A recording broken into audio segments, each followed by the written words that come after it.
Hello everyone, welcome back to try and taste kitchen. આજે હું તમારી સાથે શેર કરીશ એકદમ નવું તુરિયાનું શાક બનાવવાની રેસીપી। તુરિયાનું શાક તો તમે ઘણીવાર બનાવ્યું હશે, તુરિયા પાત્રાનું બનાવ્યું હશે, સેવ તુરિયાનું બનાવ્યું હશે, પણ તુરિયા વટાણાનું શાક તમે ક્યારેય નહીં બનાવ્યું હશે। એકદમ નવા સ્વાદ સાથેનું આ શાક બનશે અને એકદમ ઓછા મસાલા સાથે ટેસ્ટી શાક બનીને તૈયાર થશે। એકવાર બનાવશો તો વારંવાર બનાવવાનું મન થશે અને ઘરમાં નાનાથી લઈ મોટા સુધી બધાને જ ભાવે એવું આ શાક બનશે। તો રેસીપીને એન્ડ સુધી જરૂરથી જોજો। જો તમને રેસીપી ગમે તો વિડીયોને લાઇક કરજો, શેર કરજો અને આવી જ નવી રેસીપી જોવા માટે મારી ચેનલ ટ્રાય એન્ડ ટેસ્ટને સબસ્ક્રાઈબ કરી બાજુમાં આપેલો બેલ આઇકન જરૂરથી પ્રેસ કરજો, જેથી તમને મારા બધા જ વિડીયોની નોટિફિકેશન મળતી રહે। તુરિયાનું શાક બનાવવા માટે અહીંયા મેં 3 નંગ તુરિયા લીધા હતા। એની છાલ કાઢી આ રીતે નાના નાના પીસીસમાં કટ કરી લીધા છે। ઘણીવાર તુરિયા કડવા નીકળે છે, તો તુરિયાને કટ કરતી વખતે ચાકી જરૂરથી લેવા।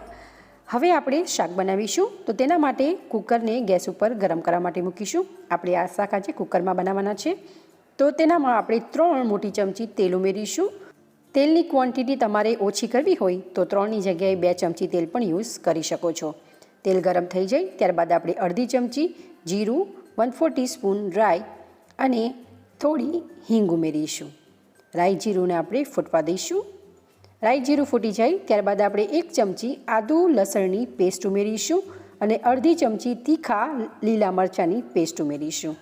જો તમે જૈન હોવ અને લસણ ના ખાતા હોવ તો તમારે ખાલી આદુ અને મરચાંની પેસ્ટ ઉમેરવાની, લસણની પેસ્ટને તમે અવોઇડ કરી શકો છો। મને ઘણી બધી કમેન્ટ આવે છે કે તમે જૈન રેસીપી બતાવો, તો જ્યારે હું ડુંગળી લસણનો યુઝ કરતી હોઉં તો તમારે એમાં સ્કીપ કરવું હોય તો કરી શકો છો। આદુ મરચાં અને લસણની પેસ્ટને આપણે 1 મિનિટ સુધી સાતળી લેવાની છે।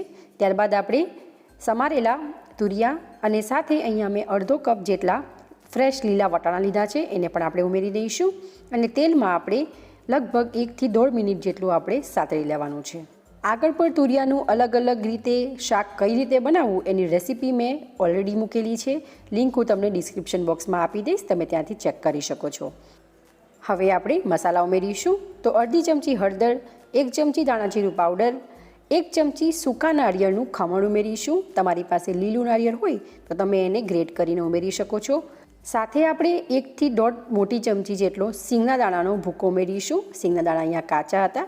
સાથે આપણે સ્વાદ પ્રમાણે મીઠું ઉમેરીશું અને ચપટી જેટલું લાલ મરચું ઉમેરીશું। લાલ મરચું અહીંયા એડ કરવું ટોટલી ઓપ્શનલ છે, તમે સ્કીપ કરી શકો છો। જો તમે લાલ મરચું સ્કીપ કરશો તો આ શાક ટોટલી ગ્રીન બનશે અને તમારે થોડો લાલ કલર જોઈતો હોય તો કાશ્મીરી લાલ મરચું તમે એમાં એડ કરી શકો છો। બધા જ મસાલાને એકદમ સારી રીતે મિક્સ કરી તેલમાં 2 મિનિટ સુધી સાતળી લેવાનું છે। તમને આ રેસીપી કેવી લાગે છે એ મને કમેન્ટ કરી જરૂર જણાવજો અને જો તમને મારી આજની આ રેસીપી ગમી હોય તો વિડીયોને 1 લાઇક જરૂરથી કરજો। તો તુરિયાને તેલમાં સાતળતા મને લગભગ 3-1 મિનિટ થઈ ગઈ છે। તુરિયા પણ એકદમ સરસ સોફ્ટ થઈ ગયા છે।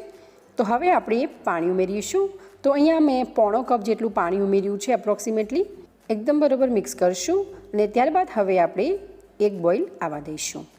તો તમે જોઈ શકો છો કે શાકમાં એક ઉભરો આવી ગયો છે।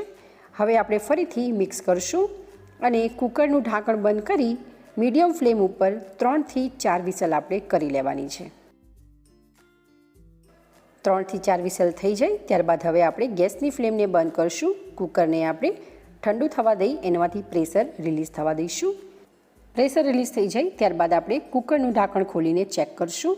તમે જોઈ શકો છો ખૂબ જ સરસ આપણું શાક બનીને તૈયાર થઈ ગયું છે। રસો પણ એકદમ પરફેક્ટ છે। ઉપરથી આપણે થોડું દાણાજીરું પાવડર એડ કરીશું અને અડધું લીંબુને આપણે નીચવશું।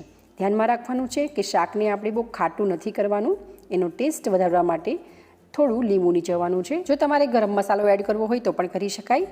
સાથે આપણે ધાણાભાજી એડ કરી ગરમા ગરમ તુરિયા વટાણાના શાકને આપણે સર્વિંગ બોલમાં સર્વ કરશું। ખીચડી સાથે, રોટલી સાથે, ઇવન રોટલા સાથે ખાવાની મજા પડી જાય એવું આ નવું તુરિયાનું શાક બનીને તૈયાર છે। તમે પણ એકવાર ઘરે આ રીતે જરૂરથી બનાવજો અને કેવું બને છે એ તમારા ફીડબેક મને કમેન્ટ કરી જરૂર જણાવજો। જો તમને મારી આ આજની રેસીપી ગમી હોય તો વિડીયોને લાઇક કરજો, શેર કરજો અને આવી જ નવી રેસીપી જોવા માટે ચેનલને સબસ્ક્રાઈબ કરજો। તો ચલો ફરી મળીશું એક આવી જ નવી રેસીપી સાથે। Thank you for watching.